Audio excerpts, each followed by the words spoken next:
by Part Lumber. Talk about a bounce-back victory. Oregon State taking down then 10th-ranked Utah 21-7 on Friday night under the lights at Reser Stadium. Not much more you could ask for if you're Jonathan Smith and company who still believe they have a whole lot to play for this season. Welcome into Talkin Beavers. I'm AJ McCord alongside Jason Jean-Baptiste, played defensive end for Oregon State 2001-2003, and of course, the voice of the Beavers, Mike Parker. Mike, you were in Reser Stadium on Friday night. I gotta start with you. Give me your initial reactions to that victory. The orange out under the lights, the students, the entire scene was absolutely festive. AJ and Jason, it was just an unbelievably loud, electric atmosphere. Jim Wilson, who I do the radio with, his daughter Esty came up in the booth sometime, I think, late in the third quarter, early fourth, and said, "Dad, it's like a nightclub atmosphere out there." Jim and I both looked at her and said, "How would you know?" And she said, "Oh, by anecdotal evidence from her friends." But no, she just said it was just a spectacular atmosphere. The game itself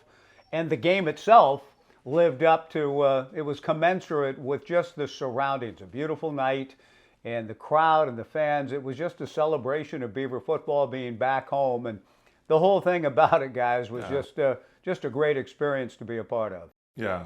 Yeah, there's something about them being back at home that they kind of look like a different football team. Maybe it's the hot orange uniforms as well, too. But, I mean, that atmosphere and the way that they played, that defense was rolling. I mean, I've seen that defense play well. They played really, really well against a really good football team in Utah. So I was incredibly excited and proud of the way that they played. And I'm sure a lot of the Beaver fans were as well, too. I know that defensive unit had a terrible taste in their mouth after the Washington State game, knowing the amount of yards that they allowed, and they kept telling me all week long, that is not who we are. Our standards are higher than that. Let's talk about somebody who raised his standards on Friday night. It's time now for our Drive to Win, brought to you by Capital Toyota, your way on the Parkway. Silas Bolden, for the first time in his career, has a receiving touchdown and a rushing touchdown in the same game, and here's the attitude he says he brought to the field. You just got to play with no fear. Go out there with confidence. Make plays. It always takes one play. That's the motto around here, so it takes one play to make a big play, and that's just how we went today. I mean, if that's the way you play with no fear, not bad to have a receiving touchdown, a rushing touchdown, and your very first career 100-plus game, Jason. No, not at all. And actually, the thing that was really impressive to me was the fact that, he's really turned himself into a quality receiver. We always knew that he had speed and he had explosiveness all throughout the course of the field, whether it was in special teams or other elements of the game. But he's really showing himself and showing what he could do as a receiver. I think he's become probably DJ's #1 go-to receiver now. And that's saying a lot, coming from someone who wasn't a star last year, came into the role this year, and has welcomed it with open arms and really developed. So incredible job by Silas. I mean, some of those plays that he made on Friday night were simply amazing. There was a couple times that we, Mike will speak to this, but we thought that there's times that, touchdowns were going to get called back and they ended up not being called back and were actual touchdowns. But that's a credit to him and his explosiveness and his ability to make big plays all throughout the course of the field. Jason, you're right. To make those kind of plays against that defense and that defensive group, I realize that Utah at the quarterback position is terribly banged up, and they have injuries at all lines and all levels of their play. That's true, and they're not the Utah team that we've grown accustomed to. But for Silas, in those open field plays, to make guys flat out miss, and even at a big conversion early on the Beavers' first scoring drive on a third down play, where he broke a tackle 4 or 5 yards from the first down, got the first down, and the Beavers ended up driving and taking that 7-0 lead on the Martinez run. Bolden was key the entire night. And you're right, the 2 touchdowns, he's the only guy maybe that never gave up on the play. He didn't hear a whistle, so he just kept moving and running and juking and deking and breaking tackles and running and outrunning people for 2 long touchdowns that I thought in both cases might be called back. He wasn't thinking about might. He was thinking about the end zone and got there twice in spectacular fashion.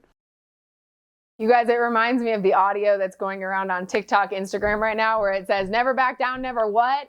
And that is what this Oregon State offense, especially in Silas Bolden, reminded me of against Utah, because at no point did they give up on the play until the whistle was blown, until they were officially tackled. It's a big reason why they got the win on Friday night. And Mike, you referenced the fact that Utah's offense is not what we have grown accustomed to. However, still something to be contended with, and somebody who was up to that task, Easton Mascarenas-Arnold. He's the Pac-12 Defensive Player of the Week for the very first time, and for the very first time, he's joining us here on Talkin Beavers. So we're going to catch up with Easton, who has led Oregon State in tackles for the last 4 straight games.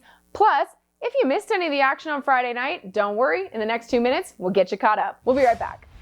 Hour away from tonight's kickoff of the game between the 19th ranked Oregon State Beavers and the 10th ranked and unbeaten Utah Utes on this final weekend in September. A sellout crowd, standing room only. How big is it? Well, worthy of a flyover. It's going to be crazy inside Reeser. It's going to be loud. And here come the Beavers.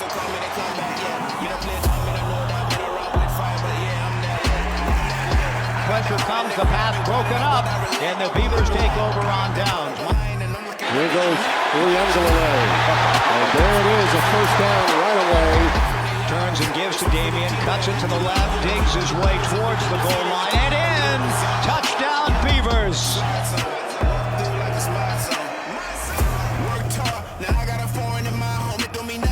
And Bolden pulls it in at midfield!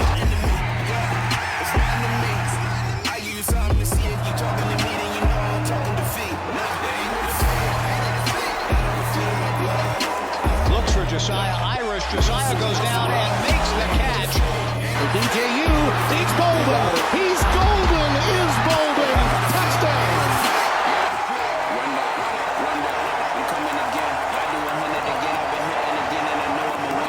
Barnes this time will get lapped and sacked back at the 12. Johnson, the shotgun snap, pressured, and he'll be thrown down for a sack here by Andrew Chatfield Jr. Throws and it's intercepted by Easton Mascarenas-Arnold.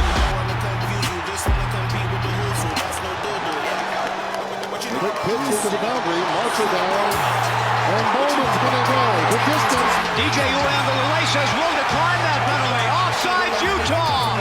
Touchdown Beavers. For a low snap, Barnes picks it up and he's wrapped up back at the 22. Isaac Hodgins and Easton finishes. Nate Johnson off at the Utah 22 for a sack that seals the win. Game is over, and the Beavers defeat the 10th ranked Utah Utes before a sellout crowd on an orange out on a Friday night at Reeser Stadium. The final score, the Beavers 21 and Utah 7. There ain't no defeat.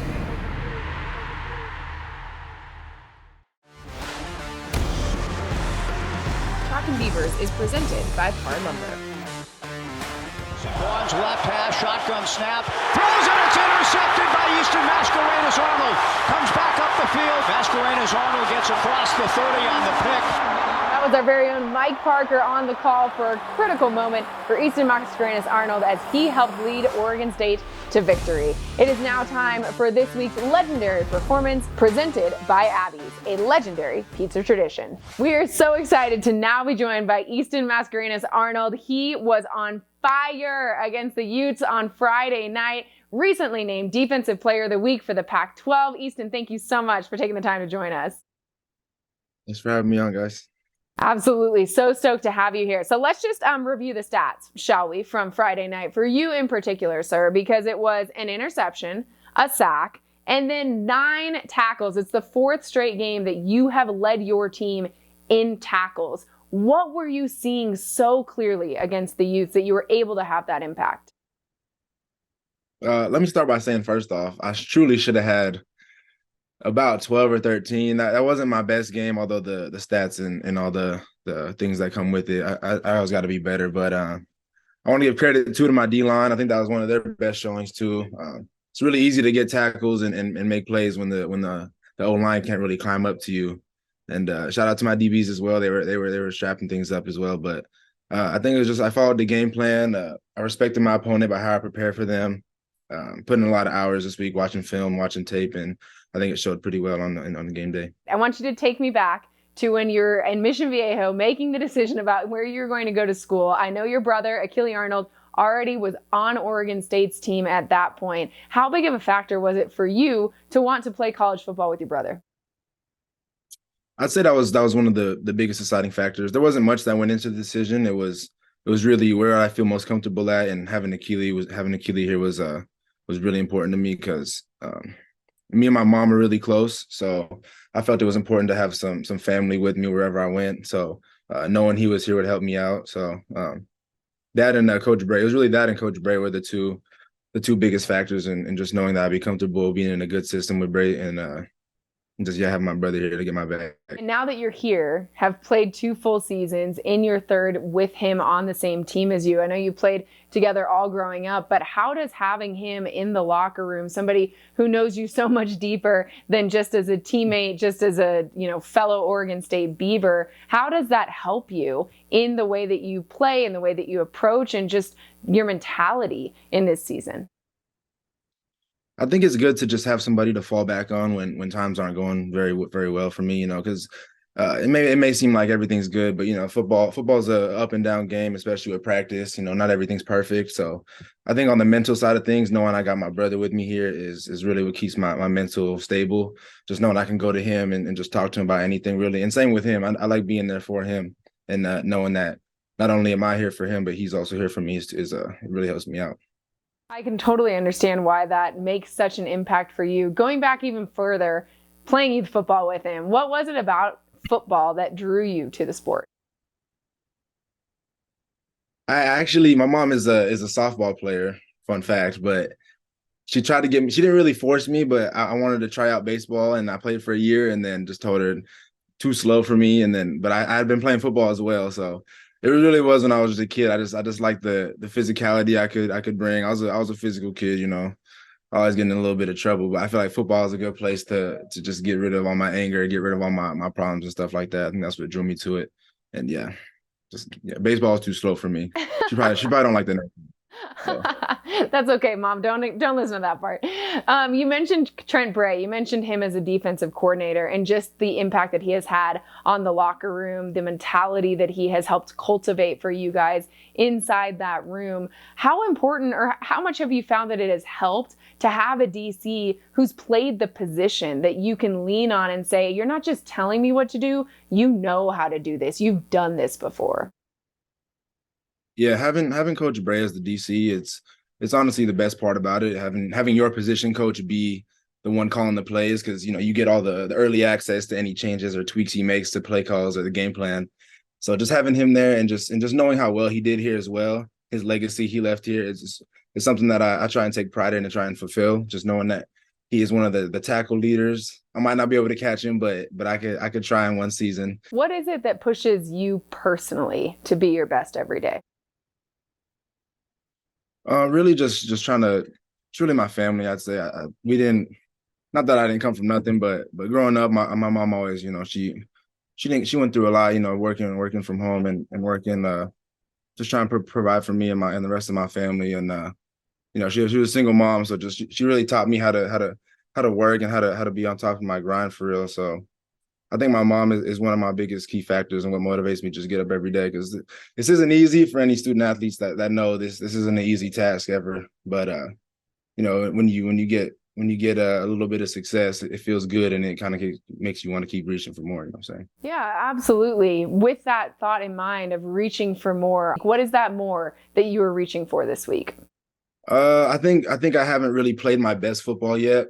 It's getting better each week, I'd say, but there's still a lot of plays left out there for me. So I think with this week, I'm just, like I said, I'm gonna respect my opponent by how I prepare, and within myself, I think I need to bring a little bit more focus to practice, maybe on the things in games, because in practice you're not tackling every rep.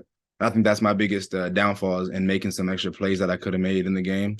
So I think I just got to really hone in on my focus and try and really focus on tackling and putting my mind and my eyes where I know I'd make the tackle in game, and just trying to adapt in game to that thing like that. Well, if this has not been your best, it has certainly been a fantastic showing. It's been a joy to watch you the last few weeks. Thank you so much for taking the time to join us here on Talkin Beavers, and best of luck this week. Thank you so much. Thanks for having me, guys. More Talkin Beavers after the break. Talkin Beavers is presented by Par Lumber. Welcome back to Talkin Beavers. Such a cool opportunity to get a chance to catch up with Easton, learn a little bit more about his story. And Mike, what stood out to me is just how much his family means to him, not just in the decision to go to college, but just how much they are in the fabric of who he is every single day. And you can tell that he's really thankful. It's so important for him to get to play with his brother, and Achille Arnold is playing the best football of his life. Easton Mascarenas Arnold, it reminds me a little bit of baseball, and it'll tie in with Easton's life here in a second. But Pat Casey, the legendary baseball coach for the Beavers, used to say about a certain player coming up, he's going to hit for us. He's going to be really good. And that hitter might be hitting $150 or right under the Mendoza line, but Pat could see something coming. Trent Bray, years ago when Easton first came into the program, would say he's going to be special. He has a chance to be a star. And so I put Bray in the Casey category in terms of recognizing the great potential and talent. He's going to hit for us. Well, Easton's been hitting a lot of people on the football field, like his mom used to hit home runs. And his name, Easton Mascarenas Arnold, is a beautiful name, but that first name given to him by Tony, his mother, in honor of her, in a sense, because of all the home runs she hit as a softball star at the University of Arizona using Easton bats. So it's a beautiful tribute that Easton has a name that honors his mother and her great career. Absolutely. Yeah, and one of the things, Mike, and I couldn't agree with you more with that, but one of the things that I really picked up on, and I think is really notable, is the fact that he does have Trent Bray, a defensive coordinator who also played the same position as he played and is one of the all-time Beaver greats, inside linebacker. So when you have a defensive coordinator who understands the position that you're playing, it helps you grow. It helps you become, a player that he's becoming right now. Tracking his eyes, able to read the offense. I mean, you could tell, like, in one of the key parts of the game, like where he got the interception, he was in the right place at the right time. And that doesn't happen without a lot of studying film and being coached up, and having someone like Trent Bray, who's in his corner, who has played that position, is so huge. Because let's not forget, last year we were talking about Omar Spates, who's no longer there. And here we are a year removed from that, and now we're talking about Easton and what he's doing and his accomplishments. And honestly, I think this is the first of many awards that he's going to have the ability to win, because he's playing so well. And this is only just a scratch of the surface of how well he could play and how well he's going to do on this team. And for the record, we reached out to have him on the show before that announcement was made. So I'm not saying, I'm just saying the two things are hand in hand right now. So we'll just keep that out there for now. All right, so Oregon State gets the critical win against then 10th ranked Utah on Friday night. And now we looked forward. Oregon State ranked 15th in the country. They got Cal coming up this weekend. What is it going to take for them to get the win? We answered that question on the other side of the break.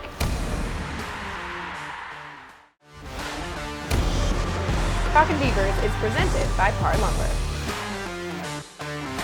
Welcome back to Talkin Beavers. Oregon State taking care of business on Friday, and now it is time to look ahead to the California Golden Bears. Our look ahead brought to you by Leatherman, made of metal. So you guys, Cal is coming into this game 3-2. It is a home game for Cal. So Jay, start with you. What is it going to take for Oregon State to get the win on Saturday night? It's a 7 o'clock kickoff. Well, I think it starts with Jaden Ott. I think, you're matching up strength against strength. Their strength on offense is running the ball. Our strength on defense is stopping the run. So I think, the front seven of the Beavs have been playing well this whole entire season. I think if they're able to maintain and keep Jaden under control and under, 100 yards or somewhere close to that, I think they'll come out with the victory. This it's been a while that since Cal's ran the ball this well. Mike, I happened to be with someone, I'm not sure if you noticed a change of scenery last week, but I was in Paris with someone who you might know by the name of Emerson Bernard. And, back when he played, they also had a really good running back for the University of Cal. I think you know what I'm talking about, don't you, Mike?